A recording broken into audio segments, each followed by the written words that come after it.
London, 1857. The chandeliers of Pembroke House blazed with the light of 100 candles, casting a golden glow upon the cream-coloured walls of the grand ballroom. The annual winter charity ball hosted by Lady Pembroke had attracted the cream of London society. Aristocrats with ancient titles mingled with wealthy industrialists and their families, a reluctant acknowledgement of the changing times. Among them stood Valentina Montemayor, 22 years of age, her auburn hair arranged in an elegant coiffure, adorned with pearl pins that complemented her emerald silk gown. She was the daughter of Edmund Montemayor, one of London's most successful merchants, whose shipping company had flourished during the expansion of British trade. Despite her family's considerable wealth, Valentina was keenly aware of the invisible barrier that separated her from the nobility who regarded the nouveaux riches with barely concealed disdain. "You appear utterly transfixed by something, my dear," observed Eleanor Bennet, Valentina's closest friend since their days at Miss Winthrop's Academy for Young Ladies. Or should I say, by someone. Valentina's gaze had indeed been drawn to a tall figure standing near the orchestra. Duke George Westmere, with his broad shoulders and commanding presence, was impossible to ignore. At 32, he possessed the confidence of a man who had never questioned his place in the world. His perfectly tailored evening attire accentuated his imposing frame, and his dark hair was impeccably styled according to current fashion. He was engaged in conversation with several gentlemen, including Lord Blackwood, whose political influence was said to reach the highest echelons of government. "I was merely observing how our esteemed Duke appears to be plotting the fate of the nation, while everyone else attempts to enjoy the evening," Valentina replied, her tone carrying a hint of criticism that made Eleanor's eyes widen. "Valentina, please moderate your remarks," Eleanor whispered urgently. "You know his reputation. They say he ruined the career of a member of Parliament with a single letter to the Times." "And that is precisely what I find so troubling," Valentina said, her voice low but intense. "The power these men wield without accountability. Did you read about the situation at the Westmere coal mines? The workers live in squalor while the Duke appears at gatherings such as this, draped in wealth extracted from their labor." Eleanor glanced nervously around them. "Your father would be mortified if he heard you speaking this way. He has worked tirelessly to secure your position in society." Valentina sighed, knowing her friend was right. Her father had indeed built their fortune through decades of shrewd business acumen, and her mother had spent years cultivating the social connections necessary for the Montemayors to be accepted in London's elite circles. Yet Valentina could not silence the voice inside her that questioned the rigid hierarchies and injustices she observed. Her thoughts were interrupted by the approach of Charlotte Pembroke, the daughter of their hostess. "Valentina, Eleanor, you must come quickly. Lady Hale is about to announce the beneficiaries of tonight's charity collection." The three young women made their way through the crowd to where a small platform had been erected for announcements. Lady Pembroke stood there alongside Lady Hale, the formidable widow who chaired the Ladies' Benevolent Society. Behind them stood several gentlemen, including Duke Westmere, whose presence on the platform suggested his involvement in the charitable endeavour. Lady Hale stepped forward, her voice carrying across the now hushed ballroom. "Distinguished guests, we are pleased to announce that tonight's generosity will benefit the East London Orphanage and Hospital Fund." Polite applause rippled through the assembly. "Furthermore," Lady Hale continued, "we are deeply grateful to His Grace the Duke of Westmere, who has graciously agreed to match the evening's contributions from his personal accounts." This announcement drew more enthusiastic applause, and Valentina noticed the approving nods directed toward the Duke. She observed his expression, not one of compassion or genuine concern, but the calculated smile of a man aware of the social capital his gesture would accrue. The Duke stepped forward to say a few words. "It is our duty to provide for those less fortunate, particularly the children who represent England's future. The East London Orphanage ensures these children receive proper Christian education and training for useful occupations, rather than falling into idleness and vice." Something in his tone, the condescension, the suggestion that poverty was somehow a moral failing, ignited a spark of indignation within Valentina. Before she could check herself, she found her voice rising above the murmurs of agreement. "And what of the children in your coal-mining towns, Your Grace? Do they not deserve the same concern?" A shocked silence fell over the ballroom. Eleanor clutched Valentina's arm in horror, but it was too late. The Duke's penetrating gaze had already found her in the crowd, his steel-grey eyes narrowing as he identified the source of the interruption. "I beg your pardon, miss." His voice was controlled, but the edge in it was unmistakable. "Montemayor, Valentina Montemayor." She stood her ground, ignoring the scandalized whispers erupting around her. "Reports indicate that children as young as 6 labor in your mines in Northumberland. Perhaps charity might begin within your own dominion." The Duke's jaw tightened visibly. "Miss Montemayor, I was unaware that the daughters of merchants had become authorities on estate management. Perhaps your father should devote more attention to your education in appropriate feminine accomplishments, rather than allowing you to read inflammatory pamphlets." The insult was delivered with such cutting precision that several ladies gasped. Valentina felt her cheeks burn, but she refused to wilt under his gaze. "I assure you, Your Grace, my education has been quite thorough enough to recognize hypocrisy when confronted with it." The tension in the room was palpable. Lady Pembroke stepped forward hastily, attempting to diffuse the situation. "Let us proceed to the dining room. The feast awaits our enjoyment." As the uncomfortable crowd began to disperse, the Duke descended from the platform and approached Valentina directly. The guests parted before him like the Red Sea. Eleanor had already been pulled away by her alarmed mother, leaving Valentina to face the Duke's wrath alone. He stopped before her, close enough that she could detect the faint scent of sandalwood and tobacco that clung to his evening clothes. When he spoke, his voice was low enough that only she could hear. "Miss Montemayor, your behavior this evening confirms what many have long suspected about the nouveau riche. Money, it seems, cannot purchase manners or wisdom. You have the untamed tongue and impulsive nature that would bring shame upon any respectable household. You are not fit to be a wife, let alone a lady of consequence in this society." The words struck her with the force of a physical blow. Before she could formulate a response, he had turned on his heel and walked away, leaving her standing alone amidst whispers and stares. Valentina's father appeared at her side moments later, his expression a mixture of confusion and concern. "What has happened?" "Lady Harrington just informed me that you publicly challenged the Duke of Westmere." "Father, I merely asked a question about the conditions in his mines," Valentina said, though she knew her words had been far more pointed than a simple inquiry. Edmund Montemayor ran a hand over his face. "Valentina, do you understand what you have done? The Duke is not merely an aristocrat. He has the ear of ministers and influence in Parliament. Our shipping contracts could be affected, so we are to remain silent about injustice for the sake of business?" she asked, the hurt evident in her voice. Her father sighed deeply. "The world operates according to certain rules, my dear. I had hoped you would learn to navigate them, not challenge them so brazenly." He offered his arm. "Come, we must make our apologies to Lady Pembroke and depart before further damage is done." As they made their way toward their hostess, Valentina caught sight of the Duke once more. He was engaged in conversation with Lord Blackwood and another gentleman she recognized as Sir William Clark, a prominent banker. Their eyes met briefly across the room, and the contempt in his gaze was unmistakable. Little did she know that this confrontation would set in motion events that would irrevocably alter both their lives, binding their fates together in ways neither could possibly imagine. The consequences of Valentina's confrontation with the Duke were swift and far-reaching. Within a week, invitations that had previously flowed freely to the Montemayor household dwindled to a trickle.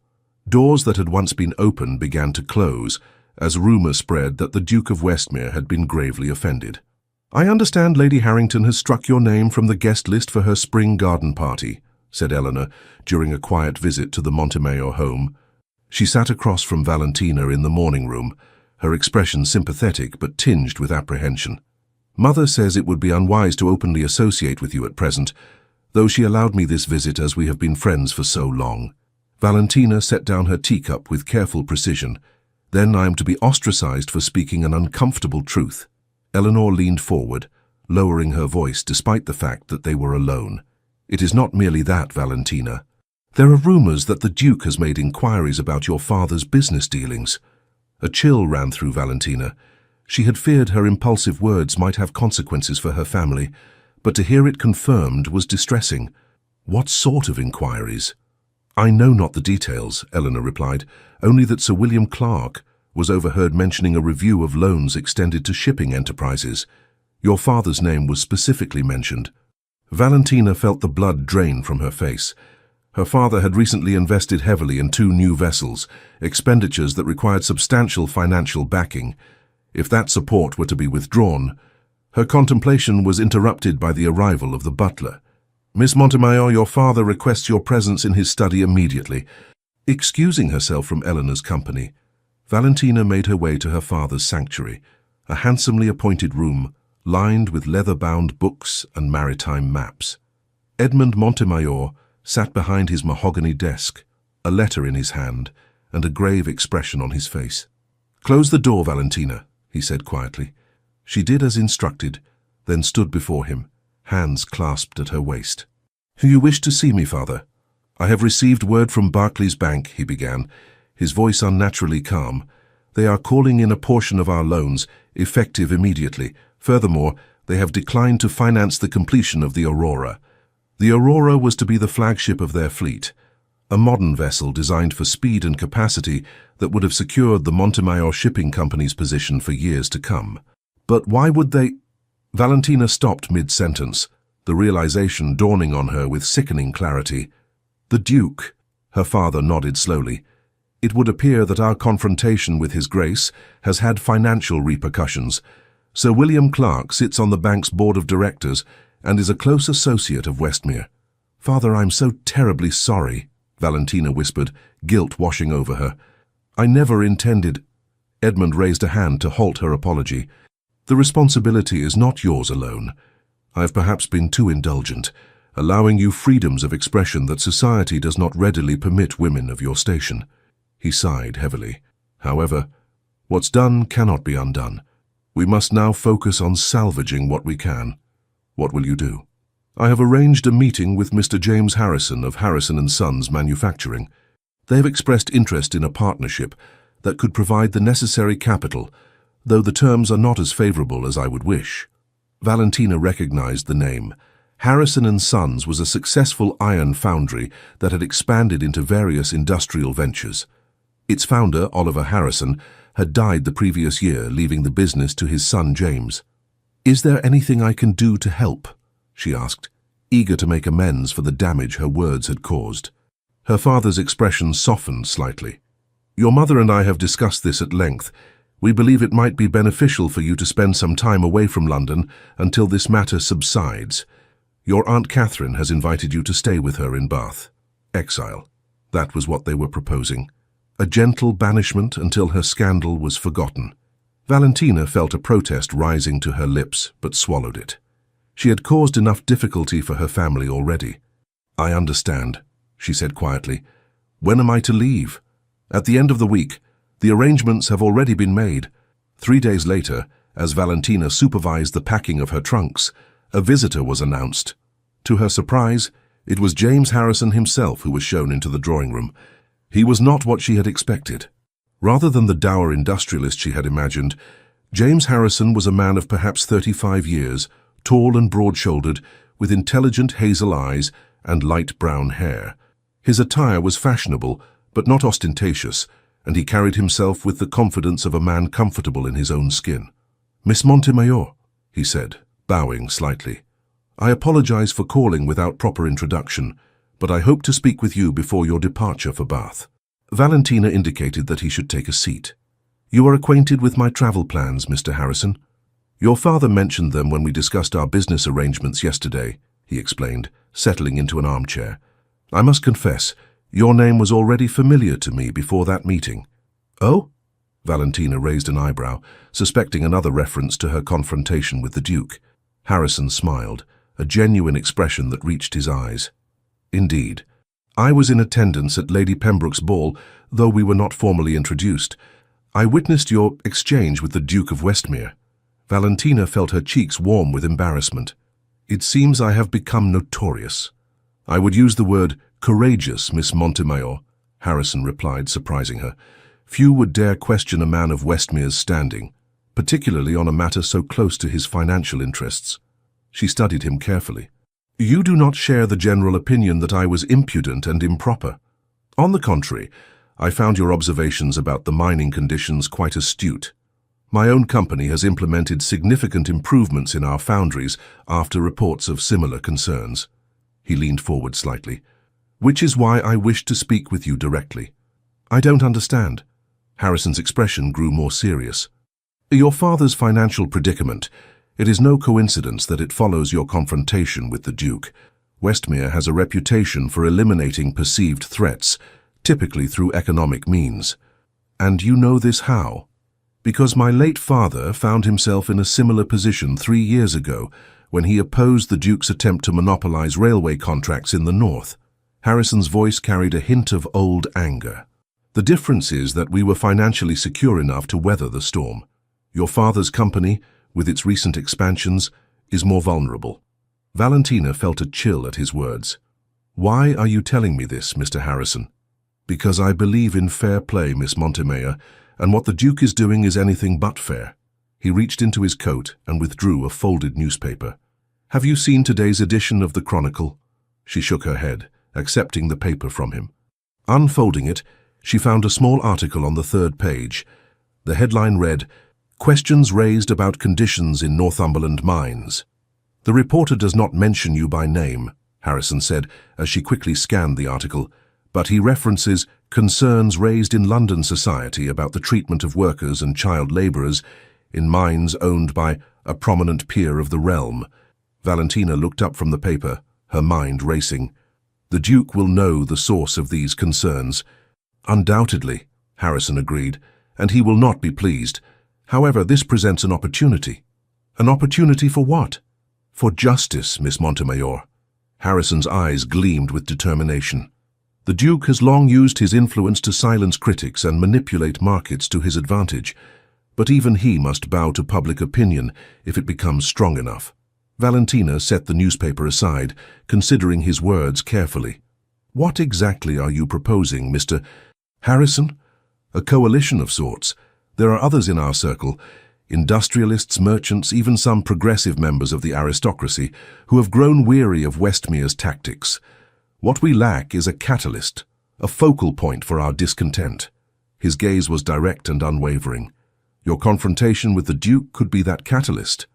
You wish to use me as a figurehead for your opposition to the Duke? Valentina asked, uncertain whether to be flattered or offended. Harrison shook his head.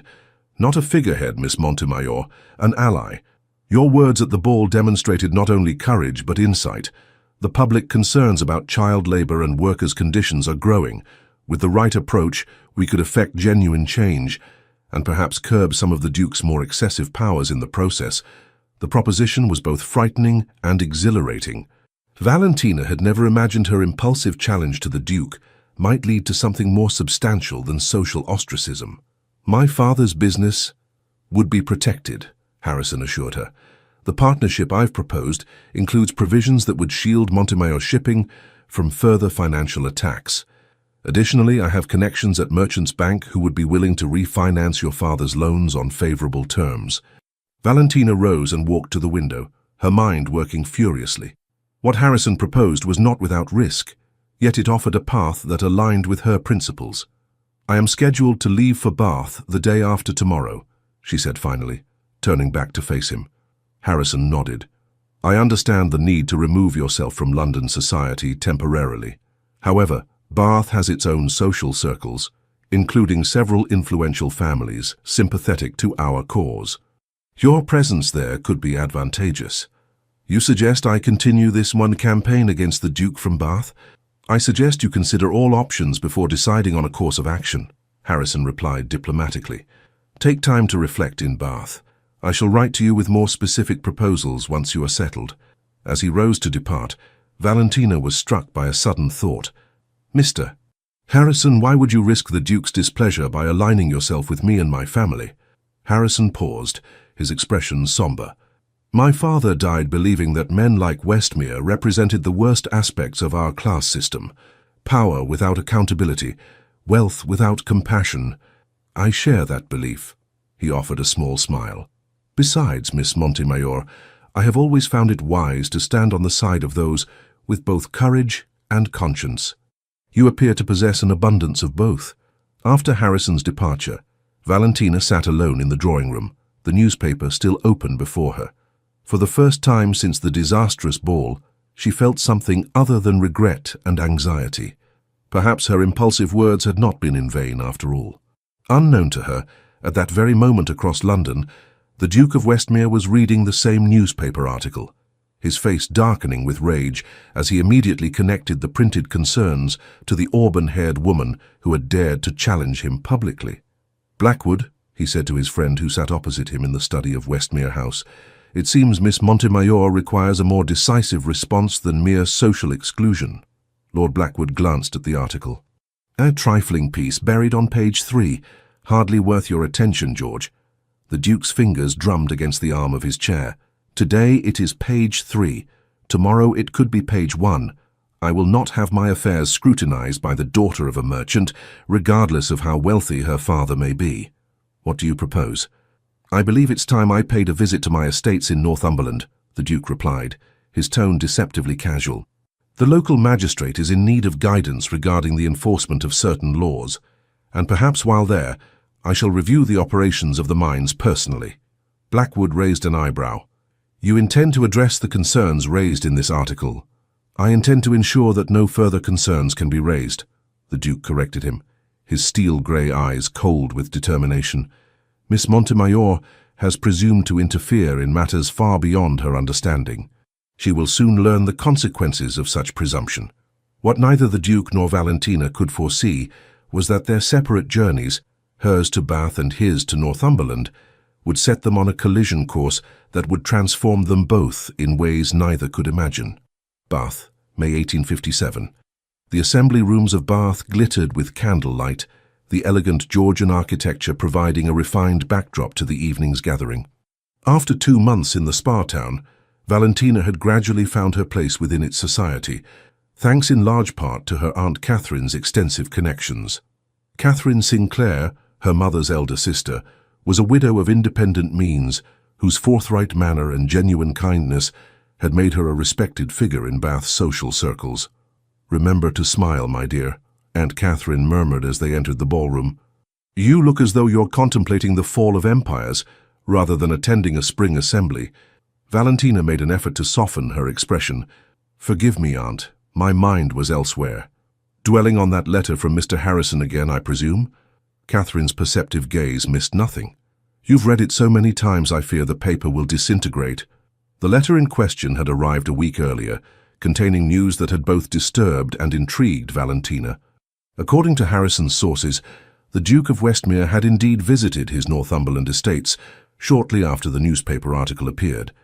Rather than addressing the concerns about child labor, however, he had apparently dismissed several workers who were suspected of speaking to journalists, replacing the mine overseer with a man known for his harsh discipline. "His actions only confirm the truth of my accusations," Valentina had told her aunt after sharing the contents of the letter. "He seeks to silence criticism rather than remedy injustice." Catherine had listened thoughtfully before responding. "Perhaps. Or perhaps you have glimpsed only one facet of a complex situation. The Duke's responsibilities extend beyond a single mine or a handful of workers. His decisions affect thousands who depend upon his estates for their livelihood." "You defend him?" Valentina had asked, surprised. "I counsel perspective," her aunt had corrected. "I have lived long enough to know that few men are entirely villains or heroes. Even the most seemingly callous actions may stem from motives we cannot fully comprehend." These words returned to Valentina now as she surveyed the assembly room. Bath society was less rigid than London's, with a greater mix of landed gentry, professional men, and prosperous merchants. Here her family's background raised fewer eyebrows, and the scandal of her confrontation with the Duke was distant enough to be more intriguing than damning. "Miss Montemayor," a familiar voice greeted her, drawing her from her thoughts.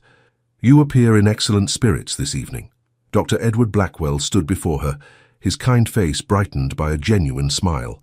He was a physician of good reputation who had studied in Edinburgh and returned to establish a practice in his native Bath.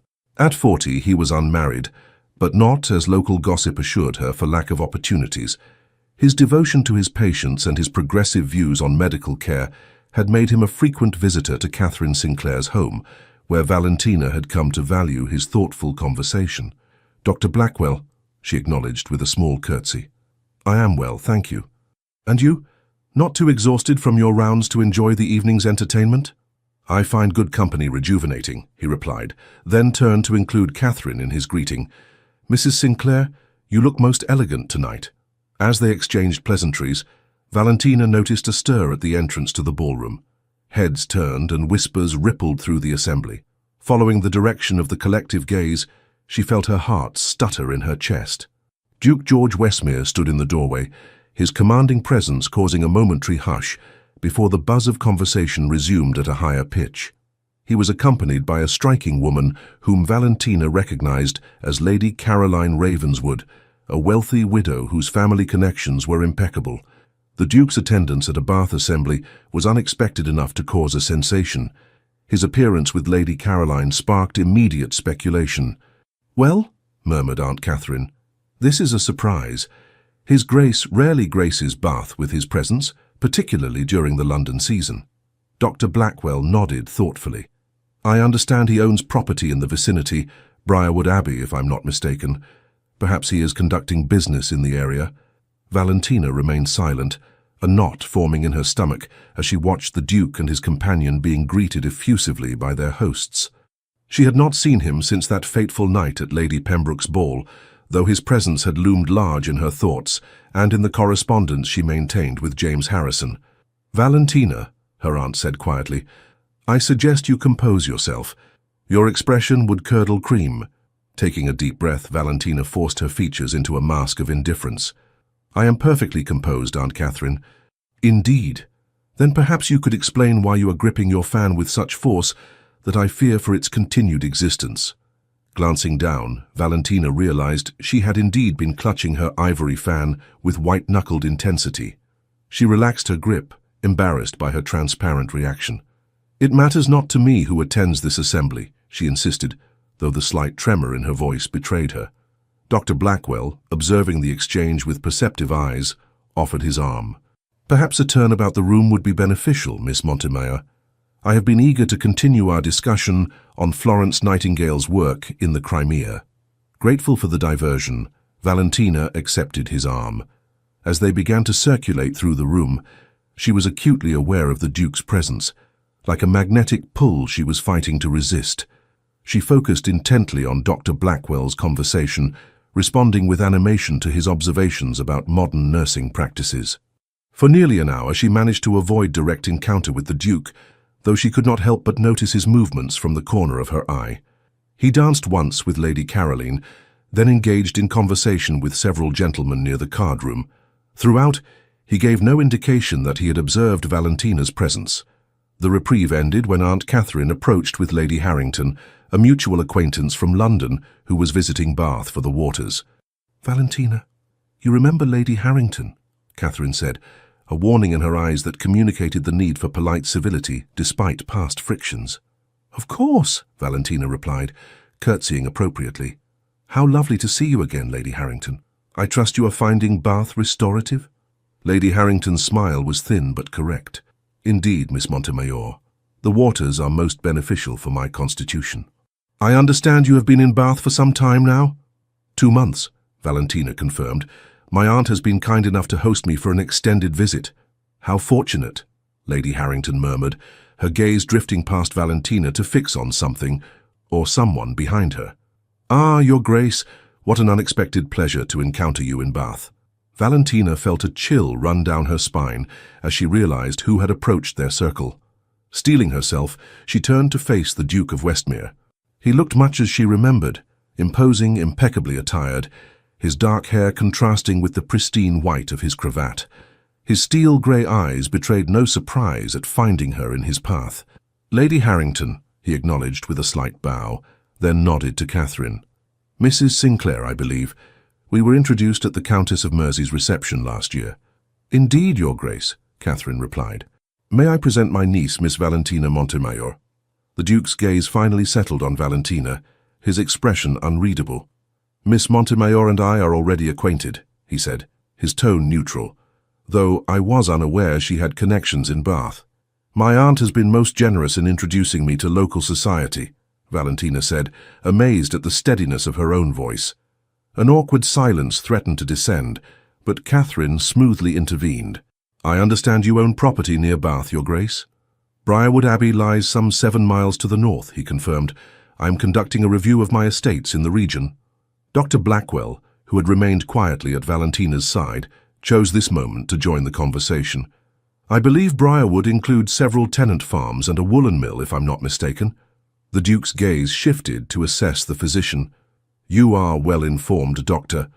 "Blackwell. Edward Blackwell. I have treated some of the workers from your mill over the years." Something flickered in the Duke's eyes, a momentary tension quickly masked. "I see. And what is your assessment of their general health, Dr. Blackwell?" The question surprised Valentina. It seemed a genuine inquiry rather than a mere social nicety. Dr. Blackwell considered his response carefully. "The conditions at Briarwood Mill are better than many I have observed, though there is always room for improvement. Proper ventilation remains a concern in most textile operations." The Duke nodded thoughtfully. "An issue that has been brought to my attention by my steward. I intend to inspect the facilities personally tomorrow." "A hands-on approach to estate management is commendable," Valentina found herself saying, unable to resist the opportunity to engage. "Do you apply similar personal oversight to all your holdings, Your Grace?" The challenge in her question was subtle, but unmistakable. The Duke's expression hardened almost imperceptibly before he responded. "I endeavor to fulfill my responsibilities to all who depend upon my estates, Miss Montemayor, a concept that might be difficult to grasp for those whose experience extends only to drawing-room discussions of social theory." The barb was delivered with such polished civility that Lady Harrington, not catching the undercurrent, smiled approvingly. Catherine and Dr. Blackwell, however, exchanged a concerned glance. "Theory and practice need not be mutually exclusive," Valentina countered. "Indeed, the most effective improvements often arise when observation informs understanding, and understanding guides action." For a moment, the Duke seemed taken aback by her response, not angry but perhaps reassessing. Before he could reply, however, the orchestra began the opening notes of a quadrille. "I believe this is our dance, Miss Montemayor," Dr. Blackwell said quickly, offering his arm. Grateful for the escape, Valentina allowed him to lead her toward the dance floor. As they took their positions, she risked a glance back to find the Duke still watching her, an inscrutable expression on his face. The following morning dawned clear and mild, perfect weather for the outing Aunt Catherine had planned to the botanical gardens.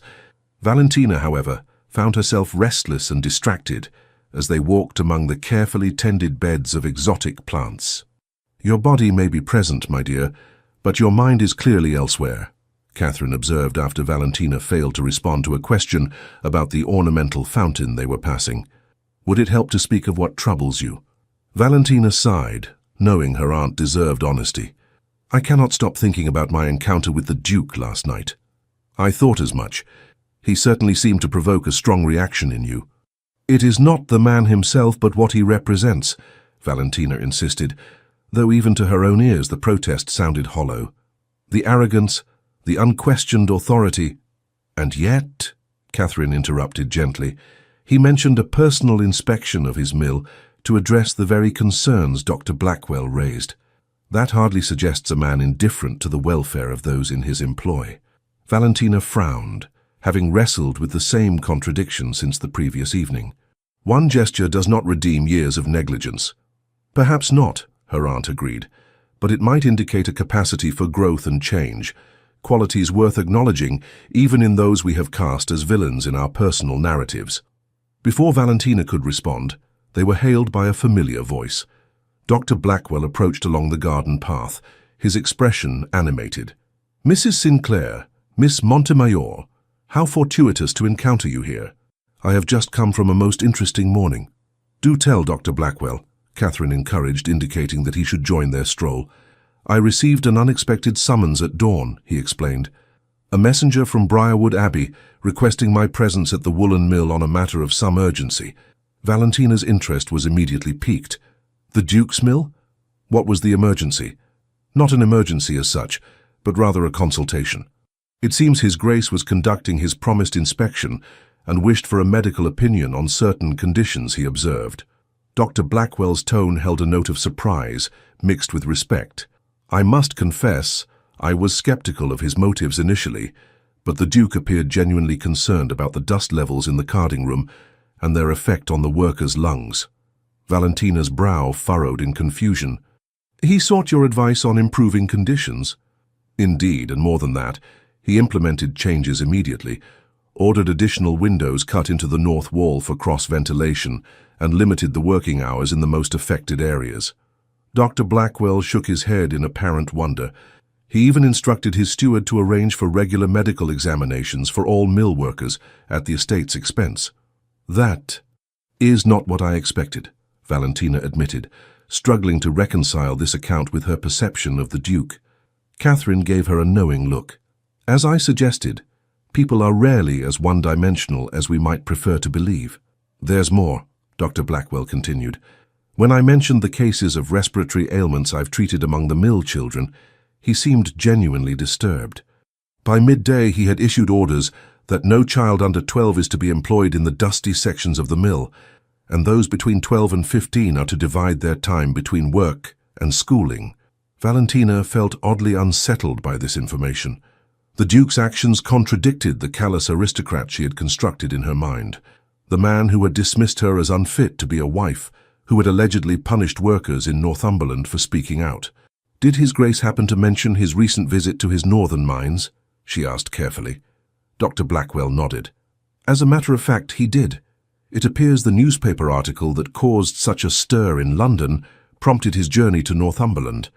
According to the Duke, he found conditions there significantly worse than reported and has implemented similar reforms, though he mentioned resistance from the local overseer, whom he subsequently replaced.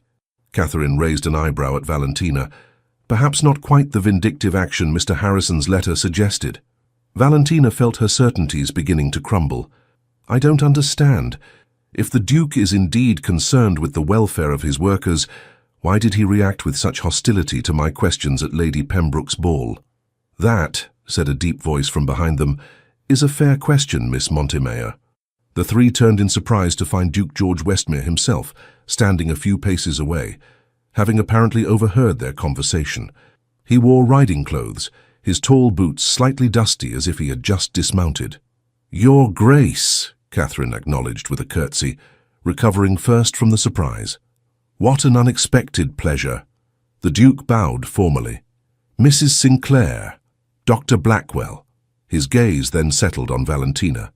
Miss Montemayor, might I request a moment of your time? With your aunt's permission, of course.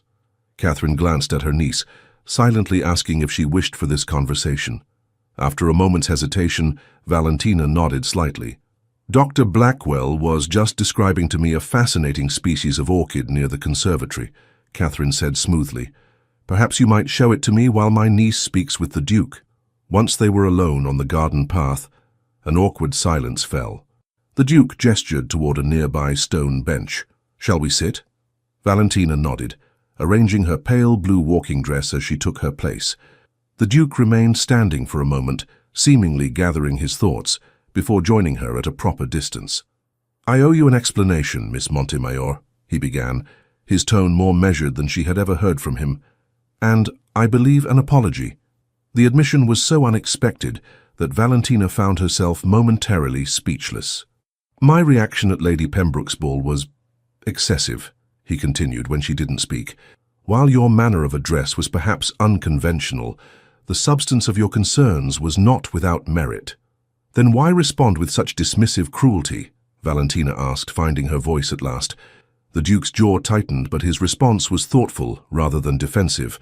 Pride, primarily. I am unaccustomed to being challenged, particularly in public and by a... He paused, reconsidering his words. By a merchant's daughter? Valentina supplied, a hint of her old fire returning. By anyone, he corrected, but especially by someone whose critique struck closer to home than I cared to admit. He turned slightly to face her more directly. The truth, Miss Montemayor, is that I had delegated the management of my northern properties to stewards whom I trusted to maintain the standards I expect. That trust, it appears, was misplaced. So the newspaper article prompted me to investigate personally, he confirmed. What I found was troubling. Conditions had deteriorated significantly since my last inspection 3 years ago. Children as young as you described were indeed working in dangerous situations, contrary to my explicit instructions. Valentina studied his face, searching for signs of dissembling but finding none. His grey eyes held a gravity she had not noticed before, and something else. Perhaps regret. "Doctor, Blackwell mentioned changes you've implemented," she said cautiously. The Duke nodded. "The most egregious issues have been addressed immediately. Longer-term improvements will require more substantial investment, which I have already set in motion." He paused, a shadow crossing his features. "However, I must acknowledge that had you not spoken out, these conditions might have continued indefinitely." The admission clearly cost him something in pride, and Valentina found herself unexpectedly moved by his honesty. "Why tell me this, Your Grace?" she asked quietly. "You could have made these changes silently, without acknowledging my role." "Because integrity demands honesty, Miss Montemayor," he replied simply. "And because I wish to make amends for my words that night." His expression grew somber. "I said things that were unjust and unkind. You are not unfit to be a wife. On the contrary, your concern for others and your courage in expressing that concern are qualities that any man of sense would value." The apology, so unexpected and direct, left Valentina momentarily flustered. She looked down at her gloved hands, gathering her composure before responding. "I appreciate your candor, Your Grace, and I must acknowledge that my approach that evening was perhaps more confrontational than necessary. My passion for justice sometimes overshadows my discretion." A faint smile touched the Duke's lips, the first genuine smile she had ever seen from him, a quality I am beginning to understand, if not yet fully appreciate. Something shifted between them in that moment, not forgiveness exactly, but a recognition of complexity on both sides that made forgiveness possible. "I understand from Mr. Harrison that my actions had consequences for your family's business," the Duke said after a pause. "Another wrong I wish to rectify." Valentina straightened, her pride reasserting itself. "We require no charity, Your Grace." "I offer none," he replied evenly. "Merely the removal of artificial obstacles I helped create. Sir William Clark has already been instructed to reassess the loans to Montemayor Shipping on their financial merits alone. I believe your father will find the terms more favorable upon his next meeting with the bank." Before Valentina could formulate a response, a commotion near the garden entrance caught their attention. A rider had arrived in some haste and was now speaking urgently to a groundskeeper while pointing in their direction. The Duke rose, instantly alert. Something is amiss. The messenger, spotting them, hurried down the path and came to an abrupt halt before the Duke, touching his cap in hasty respect. "Your Grace, urgent news from Briarwood Mill. There's been an accident, a fire in the East Wing. Mr. Patterson sent me to find you immediately." The Duke's face paled. "Casualties?" "Several injured, Your Grace. The fire is contained, but the medical help is insufficient." Without hesitation, the Duke turned to Valentina. "Please convey my apologies to your aunt. I must return to the mill at once." "Wait," Valentina said, rising quickly. "Dr. Blackwell is here in the gardens. His assistance would surely be valuable." "Indeed," the Duke agreed. "If you would be so kind as to locate him while I secure transportation." "I'll do more than that," Valentina said with sudden determination. "My aunt's carriage can transport Dr. Blackwell and any medical supplies he needs, and I have some experience with nursing from my volunteer work at St. Thomas's Hospital in London." The Duke looked as if he might object, then reconsidered. "Your assistance would be most welcome, provided your aunt consents. The situation may be distressing." "I am not easily distressed when there is work to be done," Valentina assured him, already gathering her skirts to move more quickly. "I shall find Dr. Blackwell and my aunt immediately." The journey to Briarwood Mill was tense and swift. Dr.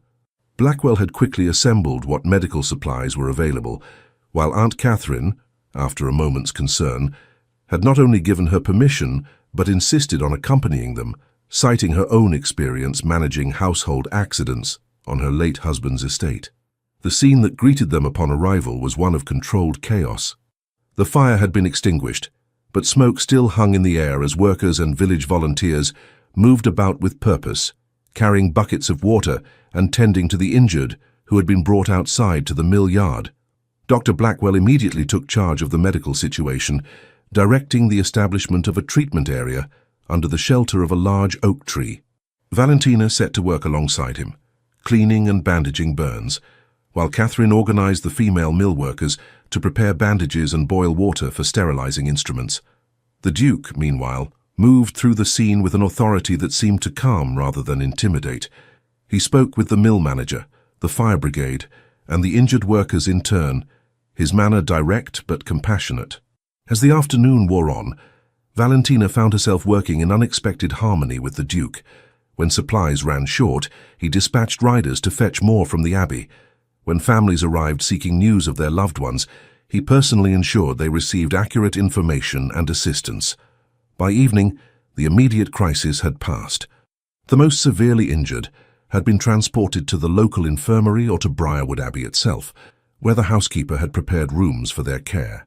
The remaining workers had been sent home with compensation for lost wages, and a small crew remained to secure the damaged section of the mill. Exhausted but satisfied with their efforts, Valentina stood at the edge of the mill yard, watching as the sunset cast a golden glow over the scene of the day's emergency. She had removed her outer jacket hours before, and her simple dress was smudged with soot and small bloodstains, her hair falling loose from its pins after hours of exertion. "You are remarkably capable in a crisis, Miss Montemayor." She turned to find the Duke approaching, his own appearance similarly disheveled. His cravat was long gone, his shirt sleeves rolled up to reveal forearms darkened with soot, and a small burn mark was visible on one hand where he had helped move a fallen beam. "As are you, Your Grace," she replied honestly. "I confess I did not expect to see a Duke personally assisting injured workers. Did you imagine I would stand aside in fine clothing, issuing orders from a safe distance?" There was no anger in his question, only genuine curiosity. Valentina considered her answer carefully. Perhaps once, but no longer. He nodded, accepting her response. "People are often more than the positions they occupy, Miss Montemayor. A lesson I find myself learning with increasing frequency in your presence." The simple honesty of his statement touched her more deeply than any formal compliment might have. For the first time, she looked at him not as the Duke of Westmere, embodiment of aristocratic privilege, but as George, a man with responsibilities he took seriously and the capacity to learn and grow. "Dr. Blackwell says all the injured should recover," she said, turning back to the mill, "though some will carry scars. As will the memory of this community," the Duke replied soberly. "But we rebuild and learn from tragedy. The mill will be restored with improved safety measures." He paused, then added quietly, "I am grateful for your assistance today, Miss Montemayor. Your presence made a significant difference." "Valentina," she said impulsively, "after a day such as this, perhaps we might dispense with some formality." Surprise registered in his eyes, followed by something warmer. "Valentina, then." "And I am George, at least in private conversation." The simple exchange of names seemed to cross a boundary more significant than either could have anticipated. They stood in companionable silence for a moment, watching as the last of the activity in the mill yard wound down. "Your aunt is looking for you," George finally said, nodding toward the makeshift medical station where Catherine was speaking with Dr. Blackwell. "I've arranged for my carriage to return you all to Bath. It will be dark soon." "Of course." Valentina moved to join her aunt, then paused, turning back to him. "Will you return to London now that your inspection is complete?" "Not immediately," he replied. "There is still much to be done here, and I find myself reconsidering certain priorities." His gaze held hers for a moment longer than propriety strictly allowed. "Perhaps our paths will cross again before your return to London." "Perhaps they will," Valentina agreed, surprised by how much she hoped it might be true. As the carriage carried them back to Bath that evening, Aunt Catherine observed her niece with knowing eyes. "A most illuminating day," she remarked. "In more ways than one, I think." Valentina merely nodded, her thoughts still at Briarwood Mill, with a man who had begun to demolish every preconception she had formed about him and about her own heart. The weeks following the Briarwood Mill fire marked a period of profound transformation, not only for the mill itself, but for the lives of all those connected to it. True to his word, The Duke had immediately begun reconstruction with enhanced safety features, establishing a fund to support the injured workers and their families during their recovery. Word of these actions spread quickly through Bath society, altering perceptions of a man previously known primarily for his wealth and influence rather than his character. Even more remarkable to local observers was the Duke's continued presence in the area as he took personal interest in the restoration efforts, instead of delegating to subordinates as might have been expected. For Valentina, this time brought a different kind of transformation, an internal reconciliation of the man she had first encountered in London with the one she was coming to know in Bath. Their paths crossed with increasing frequency, at the assembly rooms, where he now acknowledged her with genuine warmth, at Dr. Blackwell's small hospital, where they both visited recovering mill workers, and occasionally in the pump room where morning gatherings allowed for conversation that gradually evolved from cautious civility to something approaching friendship. "You seem remarkably content for someone who was effectively exiled to Bath as punishment," observed Eleanor Bennet, who had arrived for a visit 3 weeks after the mill fire. They were taking tea in Aunt Catherine's drawing room, the windows open to admit the gentle summer breeze. "Exile has proven more educational than punitive," Valentina replied with a small smile. "Bath society is less rigid than London's, allowing for discussions beyond the usual topics of fashion and marriage prospects." Eleanor studied her friend carefully. "And does the Duke of Westmere's continued presence in Bath contribute to this educational experience?" Valentina felt a warmth rise to her cheeks. "His Grace has shown himself to be more complex than I initially judged." "So I've gathered from your letters," Eleanor said, setting down her teacup, "though I must confess I find it difficult to reconcile the man who publicly humiliated you in London with this paragon of reform and compassion you now describe." "Not a paragon," Valentina corrected. "A man capable of growth and change and willing to acknowledge error, which is rarer still among those of his station. And handsome besides," Eleanor added with a mischievous glint in her eye, "a quality you've neglected to mention in your correspondence." Valentina busied herself with rearranging the tea things. "His appearance is immaterial to his character." "Of course," Eleanor agreed, clearly unconvinced. "Just as his title and fortune are entirely irrelevant to the transformation in your opinion of him." "You are impossible," Valentina sighed, though without rancor. "If you must know, we have established a cordial understanding based on shared concerns for the welfare of those dependent on his estates. Nothing more." Eleanor might have pressed further, but they were interrupted by the arrival of Aunt Catherine, who entered the drawing room with a letter in hand and an expression of mixed concern and excitement. "This just arrived from your father," she announced, handing the letter to Valentina. "It appears the situation in London has taken an unexpected turn." Valentina quickly broke the seal and scanned the contents, her expression growing increasingly troubled as she read. "What is it?" Eleanor asked, leaning forward with concern. "My father writes that Lord Blackwood has been making inquiries about our family, our history, connections, even my mother's lineage," Valentina explained, looking up from the letter. "And he has heard rumors that similar investigations are being conducted regarding Mr. Harrison's business affairs." "Lord Blackwood?" Catherine frowned. "The Duke's close associate?" Valentina nodded, her mind racing. "Father believes these inquiries may be preliminary to some form of legal or financial action against both our family and the Harrisons." "But why?" Eleanor asked. "I thought you said relations with the Duke had improved." "They have, at least between His Grace and myself," Valentina replied, rereading a particular passage in the letter. "But my father also mentions that there are whispers of a possible merger between Harrison's manufacturing interests and Montemayor Shipping, which would create a formidable commercial entity." Catherine's expression cleared slightly. "Ah, and such a merger might be perceived as a challenge to certain aristocratic business interests, including, perhaps, the Duke's." "Precisely," Valentina confirmed, a knot forming in her stomach. Had she misjudged George after all? Was his apparent transformation merely a calculated strategy to gain her confidence while he worked against her family's interests through his friend Lord Blackwood? "What will you do?" Eleanor asked quietly. Valentina folded the letter carefully, her decision already forming. "I believe it is time I spoke directly with the Duke. If he is involved in these investigations, I want to understand his motives. And if he is not... She left the alternative unspoken, unwilling to acknowledge how much she hoped for the latter. An opportunity to seek clarification presented itself the following afternoon at Lady Wesley's garden party.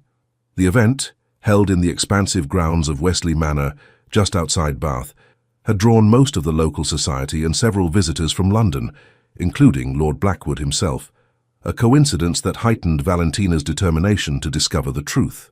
She spotted the Duke almost immediately upon arrival, engaged in conversation with their hostess, near a magnificent fountain that formed the centerpiece of the formal gardens. He was impeccably dressed as always, his tall figure distinguished even among the fashionable crowd. When his gaze met hers across the lawn, she thought she detected a warmth that made her momentary suspicions seem foolish. Yet her father's letter demanded investigation. It was nearly an hour before she managed to speak with him privately, finding him alone near a secluded section of the garden where Lady Wesley's renowned rose collection was displayed to particular advantage. "Your Grace," she greeted him formally, conscious of distant observers. "Miss Montemayor," he returned with a slight bow.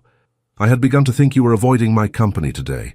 "Not avoiding," she corrected, "merely waiting for an appropriate moment to discuss a matter of some delicacy." His expression grew more serious. "I am at your disposal. Perhaps we might walk among the roses. They provide a pleasant backdrop for even difficult conversations." As they strolled side by side, maintaining a proper distance though closer than strict propriety might dictate, Valentina considered how to broach the subject tactfully. "I received a letter from my father yesterday," she began finally. "I trust Mr. Montemayor is well?" the Duke inquired. "He is in good health, yes. However, he writes with concerns that involve you or at least your close associates." She glanced at him, gauging his reaction. "Specifically, Lord Blackwood has been making inquiries into our family history and connections." The Duke's step faltered slightly, surprise evident in his features. "Blackwood? You're certain?" "My father's information comes from reliable sources," Valentina confirmed. "Similar investigations are apparently being conducted regarding the Harrison family and their business affairs." They had stopped walking now, standing amidst blooming roses, whose sweet fragrance seemed at odds with the tension of their conversation. "I know nothing of these inquiries," the Duke said after a moment, his tone grave, "and I certainly did not authorize them." Valentina studied his face, searching for signs of deception, but finding only what appeared to be genuine concern, and perhaps a hint of anger. "Then why would Lord Blackwood take such actions?" she pressed. "He is known to be your closest friend and advisor." The Duke's jaw tightened. "Blackwood acts in what he perceives to be my interests, sometimes without consultation. But in this matter, he operates entirely without my knowledge or approval." He turned to face her more directly. "Miss Montemayor Valentina, you must believe that whatever understanding we have reached these past weeks has been genuine on my part. I would not engage in such duplicity." The earnestness in his voice and the use of her given name in such a public setting, however discreet, convinced her of his sincerity more than any formal protestation might have. "I believe you," she said quietly. "But that leaves the question of Lord Blackwood's motives and what he intends to do with the information he gathers." The Duke's expression darkened. "A question I intend to resolve immediately." He glanced across the garden to where Lord Blackwood stood in conversation with Sir William Clarke. "Blackwood is here today. With your permission, I will confront him directly and put an end to these investigations." "Would it not be more prudent to observe his actions first?" Valentina suggested. "A confrontation might alert him to our awareness without revealing his true purpose." The Duke considered her words, visibly tempering his initial impulse. "A reasonable approach," he conceded, "though patience has never been my particular virtue." "So I have observed," Valentina replied with the hint of a smile. His answering smile transformed his features, softening the aristocratic reserve that had once seemed so forbidding to her. "You have observed much about me, it seems." "As you have about me," she countered gently. A moment of understanding passed between them, an acknowledgement of how far they had travelled from their hostile first encounter. "We should rejoin the gathering," the Duke said finally, offering his arm in a gesture that would be noted by any observant members of the party. "But this evening, I will make inquiries of my own regarding Blackwood's activities." You have my word that I will discover his intentions and ensure no harm comes to your family's interests." Valentina hesitated only briefly before placing her hand lightly on his arm. "Thank you, Your Grace." "George," he reminded her quietly, "at least between us." "George," she amended, the name feeling both foreign and strangely natural on her lips. As they emerged from the rose garden together, Valentina was acutely aware of the curious glances directed their way. Among the most intent observers was Lord Blackwood himself, whose expression registered first surprise, then calculation as he watched their approach. "Westmere," he greeted the Duke with practiced cordiality before turning to Valentina. "Miss Montemayor, what an unexpected pleasure to see you in Bath." "Lord Blackwood," Valentina acknowledged with a proper curtsy, betraying nothing of her suspicions. "I have been enjoying an extended stay with my aunt, Mrs. Sinclair." "Indeed?" Blackwood's smile did not reach his eyes. "And how does your father fare? I understand Montemayor Shipping has been navigating some challenging financial waters of late." The deliberate reference to her family's business difficulties confirmed Valentina's concerns about Blackwood's involvement. Before she could formulate a suitably non-committal response, the Duke intervened. "Montemayor Shipping's prospects have improved considerably," he stated with a pointed look at his friend. "In fact, I recently suggested to Sir William that the bank reconsider certain loan terms that seemed unnecessarily restrictive." Blackwood's surprise was evident, though quickly masked. "How magnanimous of you, considering past differences."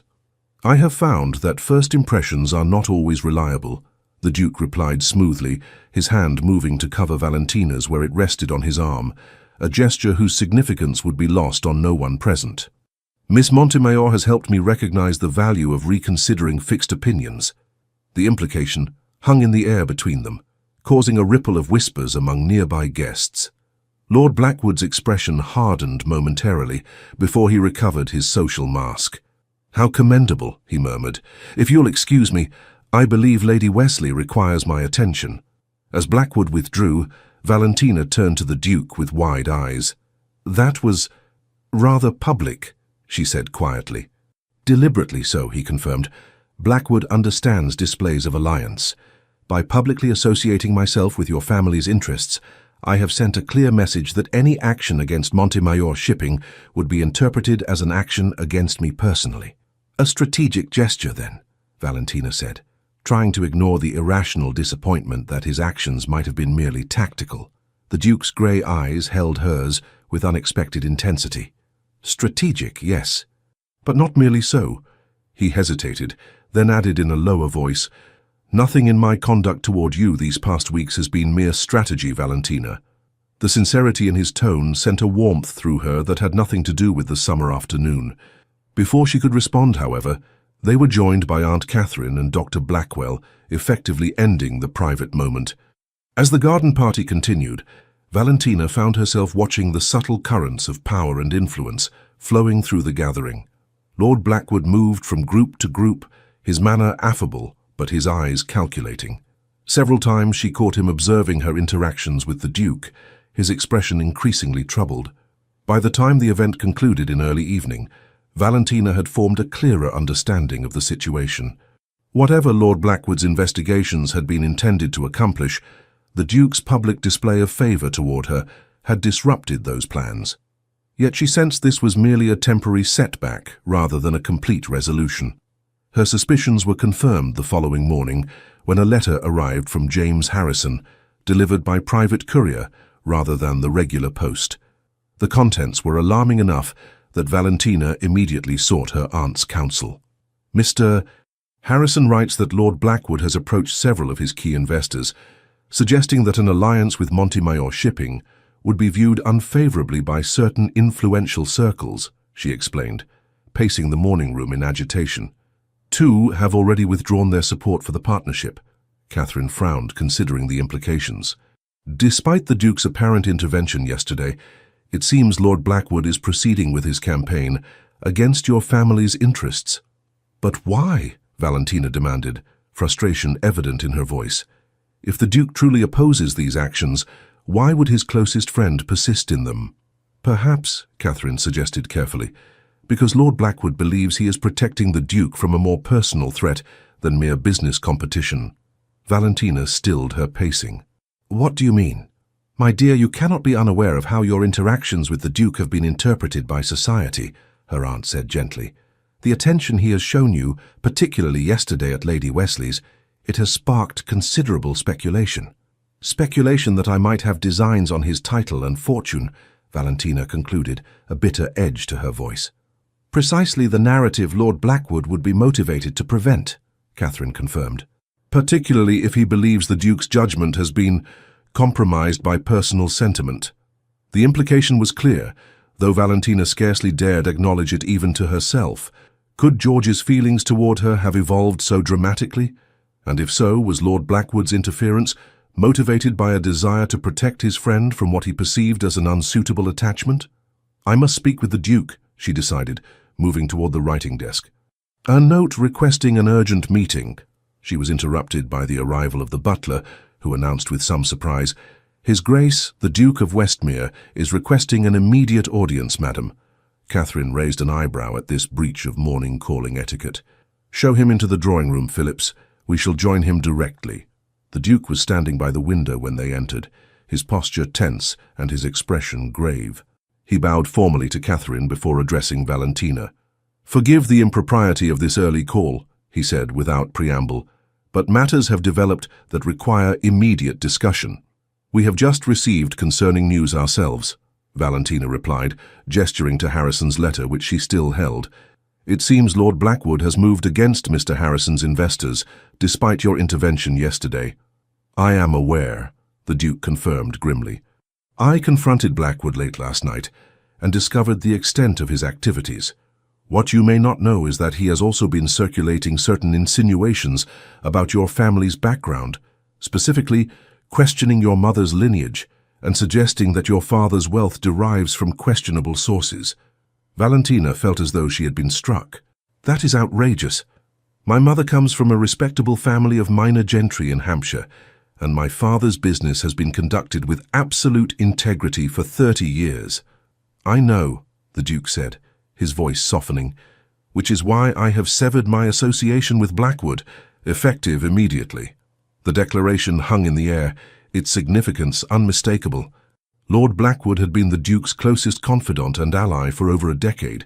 To break with him represented a seismic shift in his allegiances.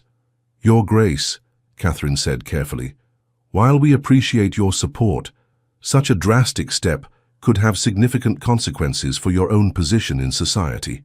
"I am well aware of the implications, Mrs. Sinclair," he replied with quiet determination. "But I cannot maintain an alliance with a man who would employ such tactics, particularly when directed against—" He hesitated, his gaze moving to Valentina. "Against those for whom I have developed the highest regard."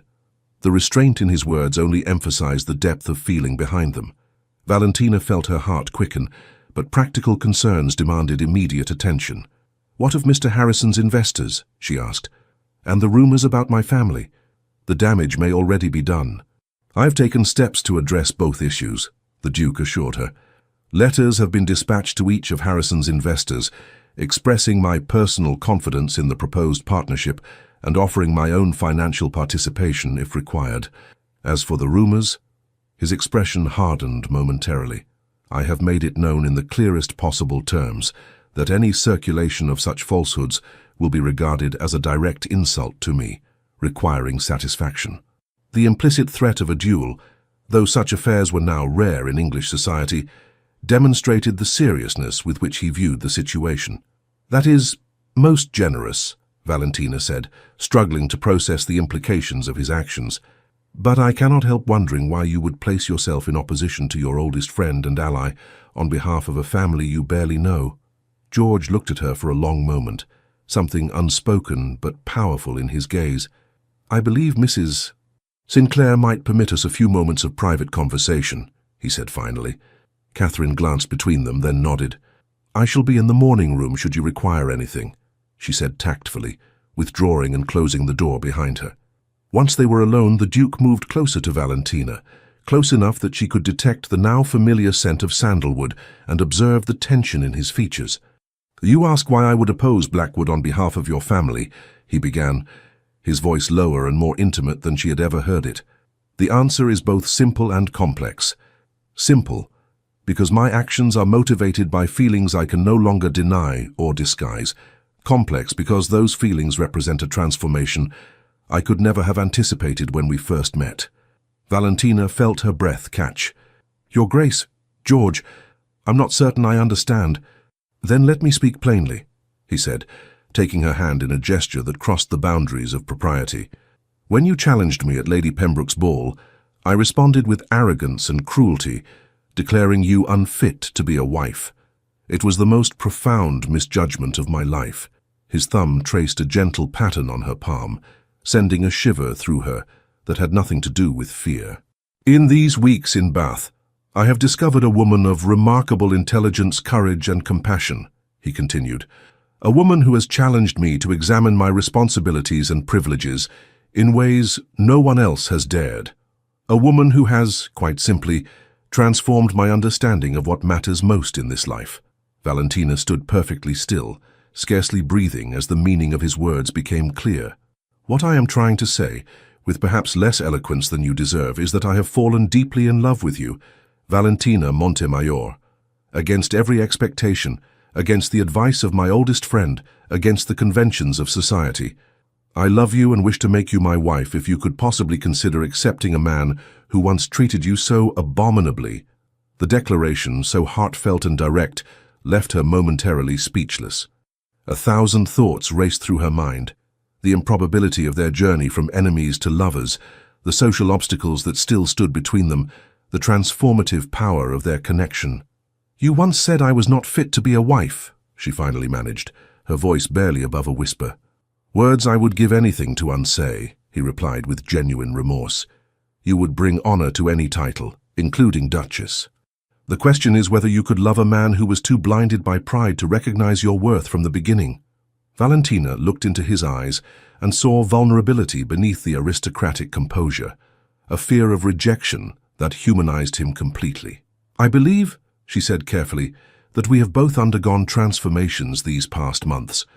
When we first met, I saw only the Duke, a symbol of privilege and power disconnected from the lives of ordinary people. Now I see George, a man capable of growth, compassion, and extraordinary courage in challenging his own assumptions. Hope flickered in his eyes. And is George someone you could come to care for? Valentina felt a smile bloom across her face as she admitted the truth she had been reluctant to acknowledge even to herself. I already care for him, far more than prudence would advise. Her voice softened. In truth, I believe I have fallen in love with him, though I scarcely dared admit it until this moment. The transformation in his expression was remarkable, the careful reserve giving way to unguarded joy. He raised her hand to his lips in a gesture that, while technically proper, carried an intimacy that made her pulse quicken. You have made me happier than I ever thought possible, he said, his voice husky with emotion. But I must be honest about the challenges we would face. Society will not easily accept our union, regardless of my title or fortune. There will be those who question your motives and others who consider you unsuitable despite all evidence to the contrary. Like Lord Blackwood, she acknowledged. Blackwood is merely the most vocal opponent, George confirmed. There will be others, including members of my own extended family, who place excessive value on ancient bloodlines and inherited status. Valentina considered this soberly. And does their opinion matter to you? Far less than it once did, he admitted. Your influence has helped me recognize that character and actions define worth more truly than birth or title. But I would not have you enter into marriage with me unaware of the difficulties you might face as Duchess. The title sounded strange in relation to herself. Duchess of Westmere, a position of significant social and political influence.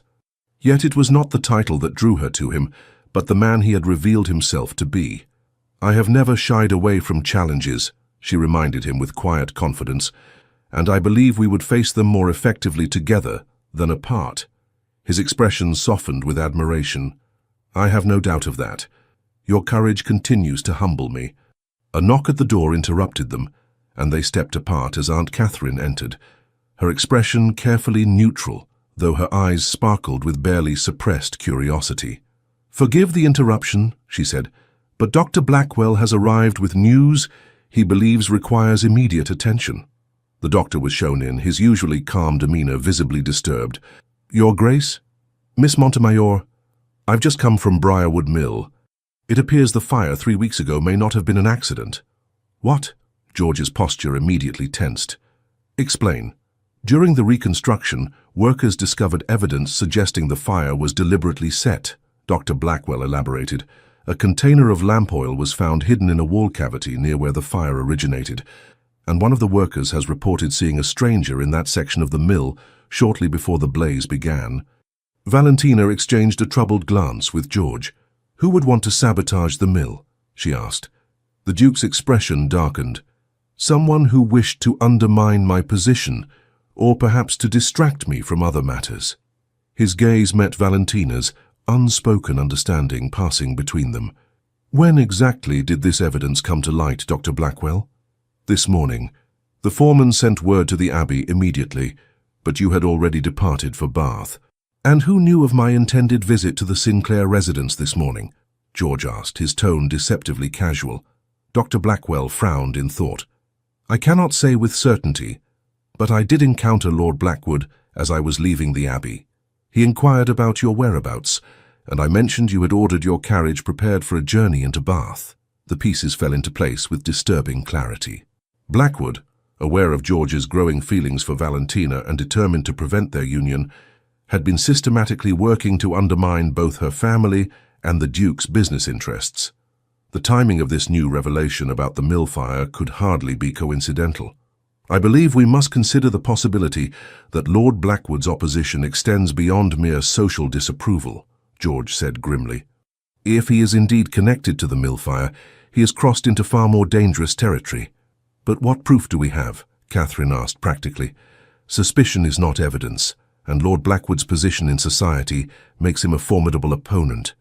"The truth often leaves traces for those who know where to look," George replied, his mind clearly working through the problem. "Dr. Blackwell, I would ask you to return to the mill and ensure all physical evidence is preserved. Mrs.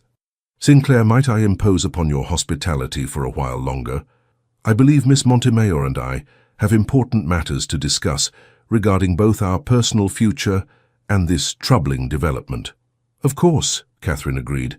"I shall arrange for refreshments in the library where you might speak more privately." Once they were settled in the book-lined sanctuary of Catherine's library, George outlined his concerns more fully. "I have known Blackwood for 15 years, he began, and while I have always recognized his ambition and occasional ruthlessness in political matters, I never imagined he would resort to such methods. Yet the evidence increasingly suggests his involvement in a coordinated campaign against your family, and more recently, against my own interests." "But why would he risk so much?" Valentina asked, troubled by the implications. "Surely he must realize that such actions, if discovered, would destroy his own position." George considered the question carefully. "I believe his motives are complex. There is, of course, his genuine conviction that an alliance between us would undermine my social and political standing, but there may be more practical concerns as well." He paused, frowning. "Shortly before we encountered each other in Bath, I had begun discussing with Blackwood the possibility of investing significant capital in railway development in the north, projects that would compete directly with some of his own financial interests. And my father's partnership with Harrison would potentially strengthen those competing interests," Valentina realized, "especially if you were to add your support as you mentioned yesterday." "Precisely," George confirmed. "What began as social disapproval may have evolved into a calculated effort to protect his financial position by driving a wedge between us and undermining both your family's business and my own industrial ventures." The scope of Blackwood's possible betrayal was staggering. If he had indeed orchestrated the mill fire, he had risked the lives of dozens of workers to advance his agenda. "What do you intend to do?" Valentina asked quietly. George's expression was resolute. "First, secure irrefutable evidence of his involvement. If Blackwood is responsible for the fire, there will be connections that can be traced, payments to whoever set the blaze, witnesses who can place his agents at the scene. And once you have such evidence, justice must be served regardless of his social position," George stated firmly. "But there is another matter of equal importance to me." He reached across the table to take her hand. I meant what I said earlier, Valentina. I wish to make you my wife, to build a life and a future together. Before this matter with Blackwood fully erupts into the public sphere, I would like to announce our engagement, with your father's blessing, of course. The proposal, though expected after their earlier conversation, still took her breath away with its directness. You wish to announce it now, before these issues with Lord Blackwood are resolved. Especially now, he insisted. A public declaration of our intentions would make clear to all that any attack on your family is an attack on me as well.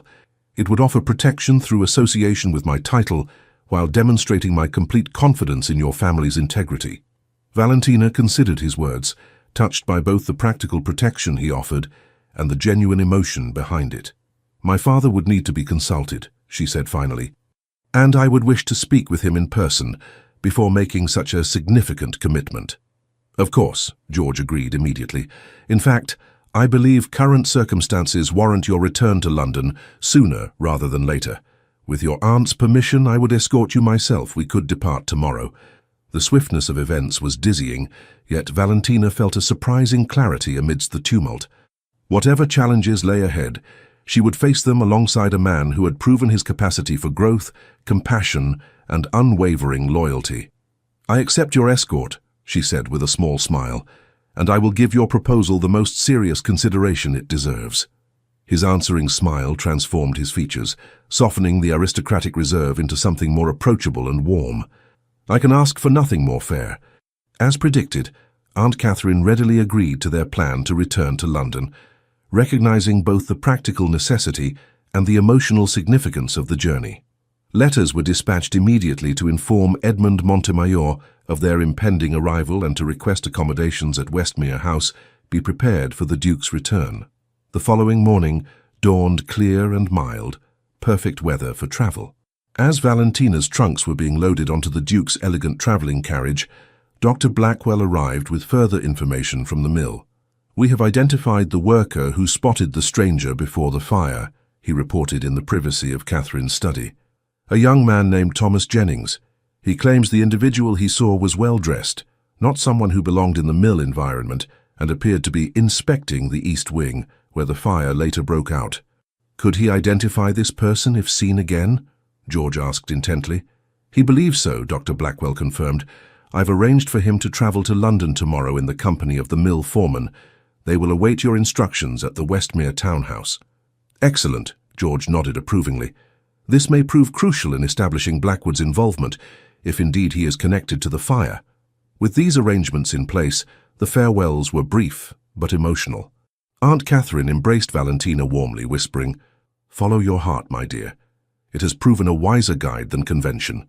The journey to London, though long, passed more quickly than Valentina might have expected. The Duke's carriage was luxuriously appointed, and his conversation made the hours fly by as they discussed everything from literature to social reform to their hopes for the future. By unspoken agreement, they avoided dwelling on the challenges that awaited them in London, choosing instead to strengthen the bond between them through shared ideas and growing understanding. They arrived in London in early evening, the city's familiar bustle both welcoming and slightly overwhelming after the relative tranquility of Bath. The Duke insisted on escorting Valentina directly to her family home before continuing to Westmere House. The Montemayor residence in Belgrave Square, while not as grand as the aristocratic mansions nearby, was an elegant testament to Edmund Montemayor's success. As the carriage drew up to the entrance, the front door opened to reveal Valentina's father waiting anxiously on the threshold. Edmund Montemayor was a tall man, with silver-streaked dark hair and the same expressive eyes as his daughter. His face registered first relief at seeing Valentina, then poorly concealed shock at the identity of her escort. "Father," Valentina said warmly as she embraced him, "may I present His Grace, the Duke of Westmere, who has kindly escorted me from Bath." Edmund bowed formally, his expression guarded. "Your Grace, this is unexpected." "Mr. Montemayor," George acknowledged with a respectful inclination of his head. "I realize my presence may come as a surprise, but I assure you my intentions are honorable and my purpose urgent." Something in his tone caused Edmund to reassess the situation. After a moment's hesitation, he gestured toward the door. "Please come in," My wife will want to greet our daughter, and then perhaps we might speak privately. The reunion with her mother was emotional but brief. Sophia Montemayor, a gentlewoman whose refined manners reflected her genteel upbringing, embraced her daughter tearfully before withdrawing to allow the men their discussion. Valentina, understanding the delicacy of the situation, accompanied her mother to the drawing room while her father led the Duke to his study. "Your father has been beside himself with worry since receiving reports of Lord Blackwood's investigations," Sophia confided, once they were alone. "And now you arrive in the company of the Duke of Westmere. You must tell me everything, Valentina." "It's a rather long story, Mother," Valentina replied with a small smile. "But in essence, the Duke and I have discovered we share more common ground than either of us initially supposed." Sophia studied her daughter's face intently. "There is more than common ground reflected in your expression, my dear." "I recognize that look. It is the same one I wore when your father first courted me, against the wishes of my family who thought a merchant beneath our station." Valentina felt a blush rise to her cheeks. "The circumstances are somewhat reversed in this case. But the heart remains the same," her mother observed wisely. "Society may erect barriers between people, but true affection has a way of finding paths around them." She squeezed Valentina's hand encouragingly. "Your father will listen with an open mind. He may have harbored resentment toward the Duke after your confrontation, but he is, above all, a practical man who values character over past grievances." Meanwhile, in the study, George was outlining the situation to Edmund Montemayor with characteristic directness. "I believe Lord Blackwood's investigations into your family are part of a calculated effort to prevent an alliance between myself and your daughter," he explained, declining the offered brandy. "What began as social disapproval has escalated to potentially criminal actions, including possible responsibility for a fire at my woolen mill that endangered many lives." Edmund listened intently, his initial skepticism gradually giving way to concern. "These are serious allegations against a prominent peer, Your Grace." "Indeed, which is why I am gathering evidence before taking formal action," George confirmed. "But there is another matter of equal importance I wish to discuss with you." He straightened, meeting Edmund's gaze directly. "Mr. Montemayor, I have developed the deepest admiration and affection for your daughter during her stay in Bath. With your permission, I wish to ask for her hand in marriage." The request, delivered with such forthright simplicity, momentarily left Edmund speechless. When he recovered, his response was equally direct. "Your Grace, forgive my bluntness, but the last time my daughter encountered you in society, you publicly humiliated her and declared her unfit to be a wife. You then used your influence to create financial difficulties for my business. You will understand if I require some explanation of this transformation in your regard." George accepted the challenge without offense. "You are entirely justified in your concerns, Mr. Montemayor. My behavior at Lady Pembroke's ball was inexcusable, arrogant, cruel, and entirely misjudged. As for the financial pressure that followed, I must take responsibility for setting those events in motion, though the extent of the repercussions exceeded my intentions." He paused, gathering his thoughts. "What I cannot adequately explain in words is the profound effect your daughter has had on my understanding of privilege, responsibility, and human worth. She challenged me to examine my assumptions and actions in ways no one ever has before. In doing so, she revealed qualities of character I have come to value above all others: intelligence, courage, compassion, and unwavering integrity." Edmund studied the Duke's face, searching for signs of insincerity, but finding none. "And the social disparity between your positions? Society will not readily accept such a match." "Society will adapt," George replied with quiet confidence. "As I have, the notion that birth determines worth has lost its hold on me, thanks largely to Valentina's influence. I would rather face social disapproval with her at my side than enjoy universal acceptance without her." The simple honesty of this declaration clearly affected Edmund. After a long moment, he asked, "Does my daughter return your feelings?" "She has indicated that she does, though she wished to speak with you before giving her final answer," George said. "I would not press her for a commitment without your blessing." Edmund nodded slowly, his expression softening. "Valentina has always possessed uncommonly good judgment, despite her occasional impulsiveness. If she has come to care for you as you claim to care for her, I would be a poor father indeed to stand in the way of her happiness. He extended his hand. You have my conditional blessing, Your Grace, conditional upon my daughter's freely given consent. George accepted the offered hand with evident relief. I could ask for nothing more fair, Mr. Montemayor. When Valentina was summoned to the study shortly thereafter, she found the two men in unexpectedly amicable conversation. Her father's expression was thoughtful, but not disapproving, while George's contained a barely suppressed elation that made her heart quicken. Valentina, Edmund began once she was seated, His Grace has shared with me the events of the past weeks, including the situation with Lord Blackwood and his personal feelings toward you. He paused, studying his daughter's face. Before I offer any definitive response to his request for your hand, I must know if these feelings are reciprocated. Valentina felt the weight of the moment, the culmination of a journey that had begun with hostility and transformed into something profound and unexpected. Looking from her father to George, she answered with simple honesty, "They are, Father. What began as opposition has evolved into the deepest affection and respect. I love him, not for his title or position, but for the man he has proven himself to be." Edmund nodded, as if her answer confirmed something he had already suspected. "Then you have my blessing, though I caution you both that the path ahead may not be easy." "The worthiest paths rarely are," George replied, his gaze fixed on Valentina, with an intensity that made the rest of the world seem to fade away.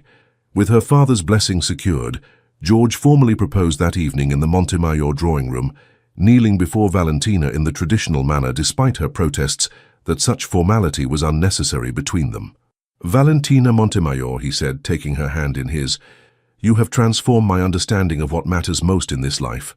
Would you do me the honor of becoming my wife, allowing me the privilege of walking beside you through whatever challenges and joys the future may hold?"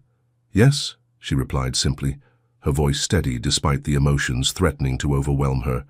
"With all my heart, yes." The kiss that sealed their engagement was brief but tender, a promise of deeper intimacy to come, witnessed only by the portraits of Montemayor ancestors who seemed to gaze down with bemused approval at this unexpected turn of events. The days that followed were a whirlwind of activity. Announcements were prepared for the Times and other publications, while George and Edmund collaborated on strategies to counter Lord Blackwood's campaign against both families. James Harrison was summoned to London, bringing with him documentation of the investors who had withdrawn support following Blackwood's interventions. Most significantly, the mill worker Thomas Jennings arrived with the foreman, bringing with him a detailed description of the stranger he had observed before the fire. When shown a series of portraits under the guise of identifying possible mill patrons, Jennings unhesitatingly selected an image of Lord Blackwood's private secretary, a man known to execute his employer's more delicate commissions. This evidence, combined with financial records showing unusual payments from Blackwood's accounts to individuals connected with the mill fire, created a compelling case. Rather than pursuing immediate legal action, however, George opted for a more strategic approach. "A public scandal would damage many beyond Blackwood himself," he explained to Valentina, as they walked in the gardens of Westmere House the day before their engagement was to be announced, including innocent family members and political associates who were unaware of his actions. "What do you propose instead?" she asked, appreciating his consideration of wider consequences. "A private confrontation with irrefutable evidence presented and a choice offered," George replied. "Blackwood can either withdraw permanently from London society, perhaps to his estates in Scotland or to the continent, or face public exposure and potential criminal charges for his role in the mill fire." Valentina considered this approach. "You believe he would accept such terms?" "Blackwood values his reputation and freedom above all else," George confirmed. "Given the evidence we've assembled, I believe he will choose the path that preserves both, even at the cost of his position in London."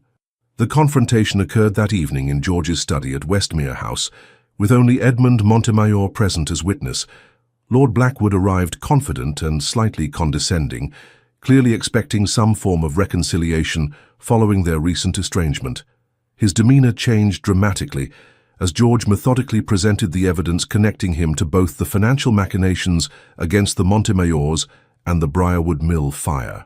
By the time George outlined the terms of his offer, immediate and permanent departure from London versus public exposure and prosecution, Blackwood's face had drained of colour. "You would do this?" he asked finally, his voice barely audible.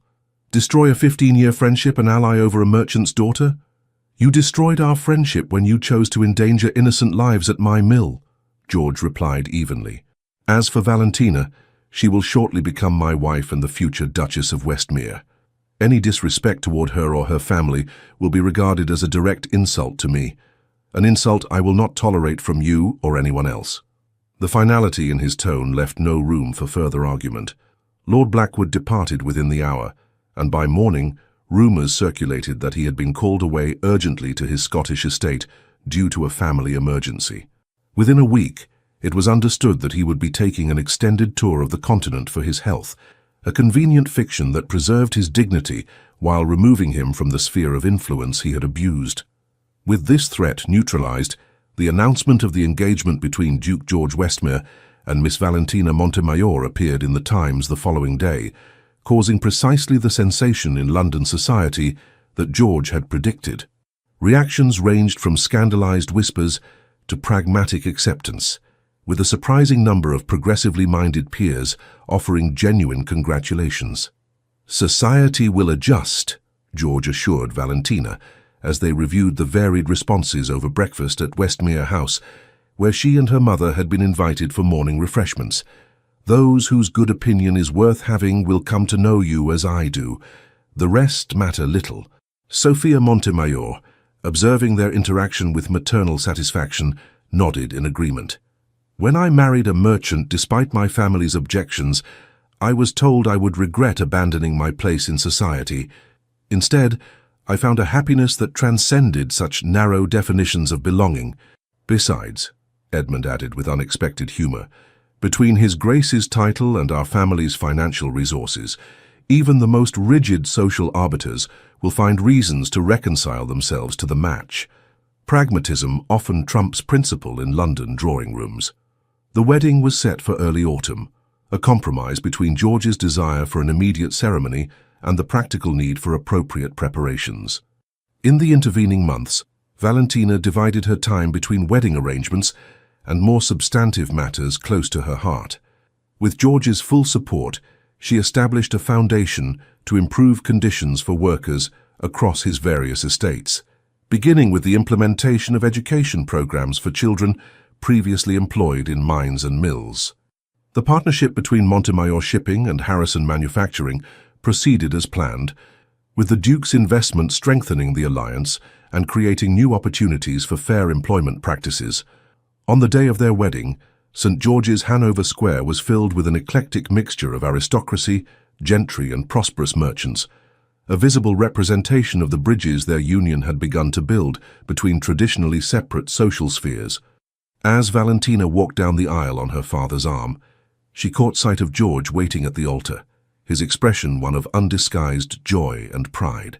When the moment came to exchange vows, the Duke departed from tradition by raising her hand to his lips before all assembled, the public acknowledgement of respect and devotion that completed their journey from adversaries to partners. "I take thee, Valentina, to be my wedded wife," he said, his voice carrying clearly through the hushed church, "to honor and cherish all the days of my life, as equal in worth and wisdom, different in perspective, but united in purpose." The personalized addition to the traditional vows brought tears to Valentina's eyes as she responded in kind, promising to walk beside him as partner and equal in the life they would build together. As they emerged from the church into the autumn sunshine, George paused at the top of the steps, taking both her hands in his and raising them to his lips in a gesture reminiscent of their first tentative connection in the garden at Bath. "From unfit to be a wife to Duchess of Westmere," he murmured for her ears alone, his eyes alight with love and gentle humour. "Perhaps we should both be more cautious about hasty judgments in the future." Valentina laughed, the sound bright with happiness. "Or perhaps we should remember that transformation is always possible, even for the most unlikely of hearts." As they descended the steps to begin their new life together, neither could have predicted the full extent of the transformations their union would inspire, not only in their own lives but in the society they would help reshape through their example of love, that transcended the artificial boundaries of class and convention. The end. Dear listener, there are moments in life when we're made to feel we're not enough, not noble enough, not young enough, not quiet enough, not proper enough. But this story reminds us that our true worth lies not in titles or appearances, but in the courage to speak up, to stand tall and to stay true to our convictions. Even when the world turns its back, like Valentina, many of us have been misunderstood or dismissed. And like the Duke, many have needed time and a spark of truth to awaken the best parts of themselves. So tonight, if your heart feels heavy, if your days have been long, please remember, you are seen, you are worthy, and it is never too late for redemption, for change, or for love. Even the coldest seasons end. Even the most guarded hearts can learn to kneel and kiss the hand of the one they once rejected.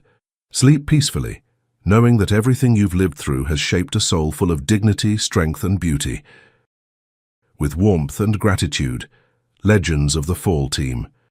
Thank you so much for staying with us until the end. If this story touched your heart, please consider liking, commenting, sharing, and subscribing to our channel.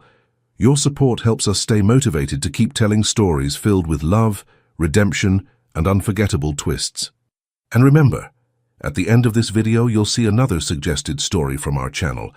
Click on it and get ready to be surprised, moved, and inspired once again.